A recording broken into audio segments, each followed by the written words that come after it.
kawan-kawan juga ya, misalnya yang peneliti-peneliti atau mungkin ya alumni, kan mereka alumni dari salah satu universitas ternama katanya.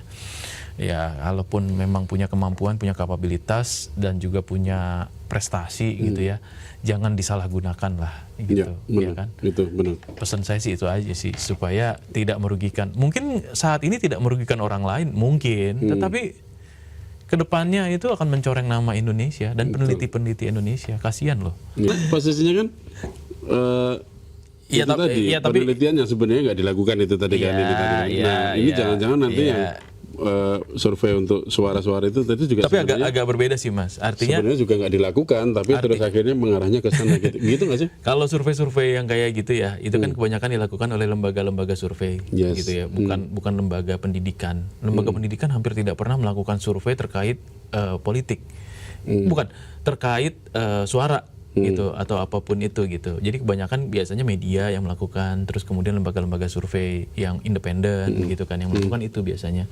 Nah, lembaga-lembaga pendidikan yang sifatnya university atau apa gitu kan biasanya cuma menangkap fenomena, menangkap gejala sosial kayak gitu ya kalau untuk keilmuan secara sosial gitu. Tetapi sangat jarang mungkin ya mereka melakukan survei terkait soal pilpres misalnya, to the point aja nih, ya kan, atau pilkada gitu kan, itu kayaknya hampir nggak pernah gitu, gitu, karena ya ada kode etiknya lah. Tapi intinya secara penelitian kalau saya mau sampaikan di Indonesia ini sendiri kan kita sekarang ini memang tadi yang disampaikan Prof. Atwar ya, soal jurnal-jurnal ilmiah predator itu nyata adanya.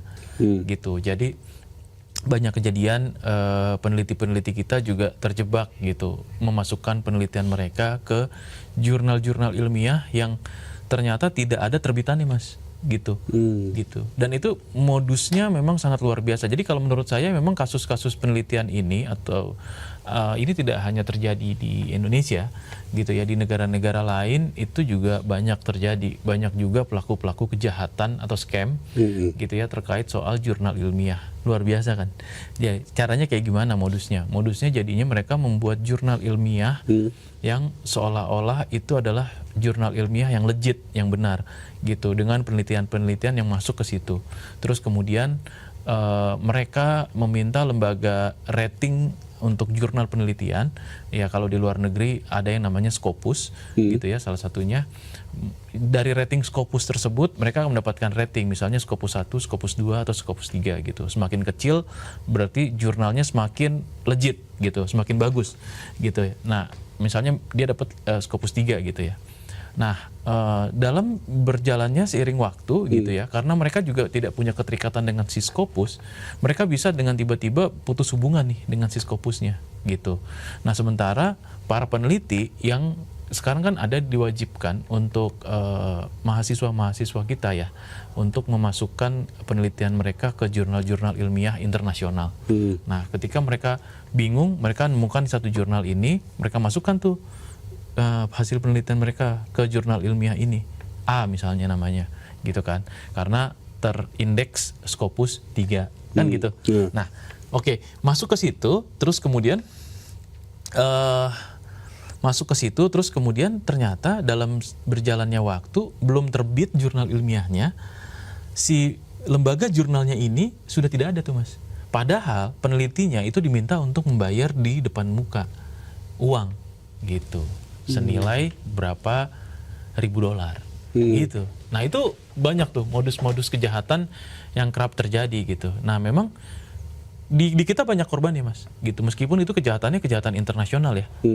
Scam iya, cybercrime iya gitu kan.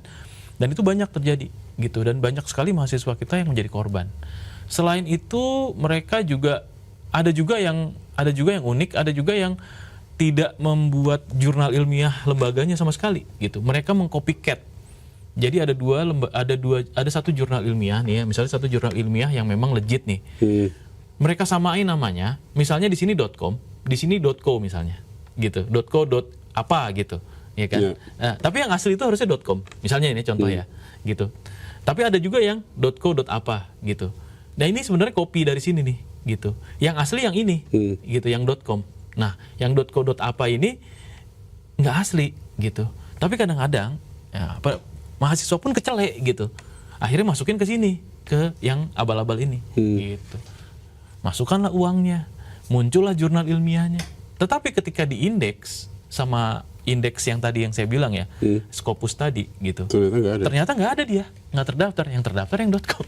Itu sering terjadi kayak gitu, sering banget gitu. Jadi banyak sekali modus yang terjadi di dunia penelitian gitu, dan banyak sekali kejahatan yang terjadi di situ. Sebenarnya Indonesia sendiri punya satu indeks yang dipakai gitu, namanya Sinta. Ada Sinta, dari Sinta 4.3.2.1 gitu kan.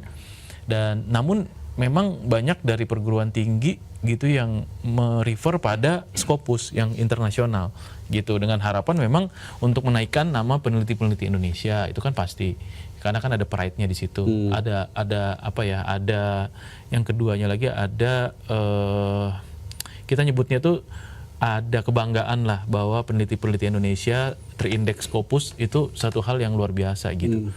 Nah, tetapi ada di Indonesia sendiri sebenarnya punya lembaga indeks itu yang namanya Sinta. Cuman memang jarang gitu. Cuman hanya untuk yang sifatnya nasional gitu kan. Nah, memang ini juga jadi PR sebenarnya. PR bagi lembaga-lembaga pendidikan, lembaga-lembaga riset gitu ya di Indonesia, pemerintah gitu ya, untuk bisa menegaskan ini gitu. Sebenarnya peneliti ini tuh dikasih wadah mana nih gitu, atau enggak dikasih tahu lah gitu, kira kurang lebih ini loh jurnal ilmiah yang bagus ini gitu kan. Terus kemudian ini yang proven gitu di Indonesia ini gitu. Jadi sebenarnya kita ketergantungan juga sih dengan indeks-indeks Scopus yang dari luar negeri kalau menurut saya gitu. Karena banyak universitas yang pengennya ke situ gitu. Nah, sementara tidak ada kerjasama antara, mungkin ya saya nggak tahu, tidak ada, jadi jarang ada di Indonesia jurnal ilmiah lembaganya ada di Indonesia gitu kan, tetapi terindeks dengan Scopus tuh jarang kayaknya. Kebanyakan Sinta gitu yang sifatnya nasional. Jadi sebenarnya ini kebayang nggak sih Mas? Jadi sebenarnya banyak sekali kejahatan yang terjadi di lingkup itu ya, di lingkup akademik dan di lingkup penelitian gitu. Gampangnya itulah. Kalau saya jelasin detail ntar bingung juga. Tapi kayak gitulah gambarannya kurang lebih ya. Iya, memang banyak celah yang memang bisa dimanfaatin oleh orang-orang yang tidak bertanggung jawab itu ya. Betul. Kayak misalnya kayak tadi ya, jurnal ilmiah yang palsu tadi, yang kopi gitu ya. Nah itu aslinya misalnya ada di Inggris gitu. Nah kita kok diminta transfer ke Rusia misalnya. Ini contoh. Kan kantornya di Inggris, ngapain kita ke Rusia transfernya? Nah gitu. Atau enggak, kantornya di Inggris. Itu harusnya dicurigai. Kita kok transfernya kok ke Ceko gitu. Nah, itu sering kejadian. Sering kejadian kayak gitu. Tapi kan karena kita berpikir, biasanya peneliti-peneliti kita, mahasiswa terutama berpikir, saya pengen cepet nih gitu. Saya pengen cepet beres gitu. Udah deh nggak apa-apa deh ditransfer aja gitu. Ditransfer lah gitu. Tapi transfernya juga beda gitu. Ternyata bukan ke tempat yang benar gitu. Malah justru ke yang ini tadi, yang abal-abal tadi, yang mirip banget. Saya pernah menemukan satu ya, benar-benar mirip banget. Jadi UI UX dari websitenya mirip, ya kan? Tone warnanya mirip, sangat mirip. Terus kemudian logonya sama, namanya sama.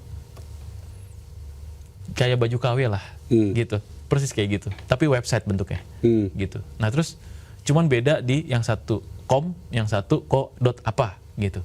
Nah kadang-kadang kecelek tuh kita tuh, ya kan? Kita nggak merhatiin, kita nggak merhatiin, gitu. Ketika kita kasih ke dosennya, ini loh kita udah naik di jurnal ilmiah ini, gitu. Kan pasti kan dicek sama kampus kan, gitu. Ini terindeks Scopus apa enggak gitu? Ternyata sama sekali enggak. Ya karena abal-abal tadi, gitu. Di refer ke yang asli, ini loh yang aslinya. Nah, gitu. Ya itulah lika-likunya. Banyak ya berarti ya. Lika-likunya seperti itu. Jadi memang itu yang berarti yang riset yang ini tadi yang dilakukan 3 WN ini tadi juga mungkin baru permukaan gitu ya, di balik apa namanya? Iya. Mungkin apa namanya kalau bisa dibilang kriminalitas di dalamnya itu. Penipuan atau apa gitu ya. Iya. Kalau menurut saya yang ini memang bukan memang untuk menjebak orang Iya. Iya. Kalau lihat dari motifnya ya, Iya. karena hanya untuk jalan-jalan, Untuk dia sendiri sih, ya ya kan, untuk kan? dia sendiri kan, bukan untuk meraup keuntungan dalam bentuk material. yang kayak tadi itu. Iya, yang kayak tadi. Tetapi di negara-negara lain hal yang serupa, saya garis bawahi ya, di negara-negara lain selain Indonesia, kejahatan terkait soal penelitian itu banyak. Iya, Gitu. iya. Jadi memang ya itulah, itu kalau sekolah nggak sekolah mentingin ini doang ya, bukan untuk meningkatkan moralitas itu tadi. Betul, tapi memang perlu ya, masalah moralitas, integritas itu penting gitu. Sekarang kan kalau apa yang mereka lakukan mungkin mereka nggak menyadarinya gitu, tapi ini kan kalau misalnya tidak diproses dan tidak ditindak tegas, ya tadi saya bilang mempengaruhi peneliti-peneliti selanjutnya. Ya, kasihan ya, yang niatnya serius gitu ya. Betul, bahkan ada yang sampai kerjasama dengan peneliti-peneliti dari luar negeri gitu. Mereka meneliti, saya pernah ke daerah Kendari meneliti habitat fauna laut dalam gitu. Itu menggunakan alat submarine ya, yang kecil gitu. Itu masuk sampai ke kedalaman berapa ribu gitulah, berapa ribu meter gitu, ya kan, untuk mendapatkan spesies-spesies yang belum pernah ditemukan misalnya, gitu kan. Bayangkan tuh Mas Teguh ya, maksudnya alatnya itu aja mereka bawa dari China, gitu. Artinya kan mereka effort untuk mencari sponsor, ya kan, mengeluarkan biaya yang nggak sedikit, ya kan, joinan dengan ilmuwan-ilmuwan dari luar negeri, gitu, ya kan. Betul. Nah dia orang Indonesia, gitu. Terus kemudian dia yang menemukan misalnya ada satu spesies yang baru yang ditemukan, gitu, yang tidak ada di perairan lain, gitu, kecuali perairan di Kendari, gitu. Dia cerita gitu, maksudnya ada dia menemukan itu, gitu. Banyak spesies yang belum tereksplor gitu, meskipun waktu itu dia belum menemukan ya, dia masih dalam proses untuk penelitian dan pencarian, ocean apa ya namanya ya, ocean science gitu. Terus kemudian dia bilang ya kami berharap mudah-mudahan ini mendapatkan ini karena potensinya ada gitu, karena apalah dia bilang, karena perbedaan arus, terus kemudian suhu, tekanan udara dan segala macam, tekanan air ya, ada makhluk-makhluk yang mungkin berbeda dengan perairan lain, dia bilang gitu kan. Itu kan mereka belum ya, yang saya temuin itu belum menemukan hasilnya. Tapi bayangkan kalau dia udah ketemu hasilnya spesies yang baru gitu, bayangin nih. Terus kemudian karena ada kasus ini tercoreng, ya kan? Iya, terus dia bilang, ini bohongan. Bohongan nih, jangan-jangan. Jadi nggak dipercaya. Iya kan? Effortnya udah kayak gitu. Nah iya makanya, ya itu dia. Memang kadang-kadang dia. Makanya, ya janganlah kalau bisa ya, kawan-kawan juga ya, misalnya yang peneliti-peneliti atau mungkin ya alumni, kan mereka alumni dari salah satu universitas ternama katanya. Ya, walaupun memang punya kemampuan, punya kapabilitas dan juga punya prestasi gitu ya, jangan disalahgunakan lah gitu, ya kan? Itu benar. Pesan saya sih itu aja sih, supaya tidak merugikan. Mungkin saat ini tidak merugikan orang lain, mungkin, tetapi kedepannya itu akan mencoreng nama Indonesia dan peneliti-peneliti Indonesia. Kasihan loh. Iya. Mereka yang lain jadi nggak punya kesempatan nanti. Betul, ya. itu dia. Karena udah terlanjur. Ini dan nggak dipercaya. ini kita juga nggak tahu apakah nanti akan ada blacklist terhadap peneliti Indonesia. Ayo. Kasihan juga tuh, misalnya kampusnya yang jadi di blacklist gitu. Nah, iya. Satu negara di blacklist gara-gara mereka, gimana coba? Gawat. Oke. Iya. Mudah-mudahan nggak ada lagi yang kayak gini-gini ya. Betul. Hanya untuk ngejar pengakuan instan, hanya untuk dapat travel grant gitu ya. Iya, benar. Udah. Jangan ada lagi. Dan kalau misalnya disanksi, kira-kira sanksinya apa itu? Nah itu nanti saya juga kurang paham tuh sanksinya. Tapi kan nanti ada kaitannya sanksinya, baik itu dari sisi hukum ya, karena mungkin mereka bukan akademisi ya, karena udah lulus ya. Saya nggak tahu statusnya, tapi kalau misalnya pun udah lulus kan artinya bukan akademisi gitu. Mungkin ada. Jangan-jangan travel blogger jangan. Nah, saja jadi. Ya, tetapi ya kita lihat nanti ya, apakah di ban nama negaranya, di ban sama conference ilmiah segala macam. Ke Indonesia lah ya, ke kampusnya, ke Indonesia gitu, dan ke peneliti-peneliti lain yang punya effort yang sebenarnya banyak effort yang benar-benar gitu ya, beneran. Gitu. Oke, kita cukupkan dulu dokumen sore hari ini. Wassalamualaikum warahmatullahi wabarakatuh. Waalaikumsalam.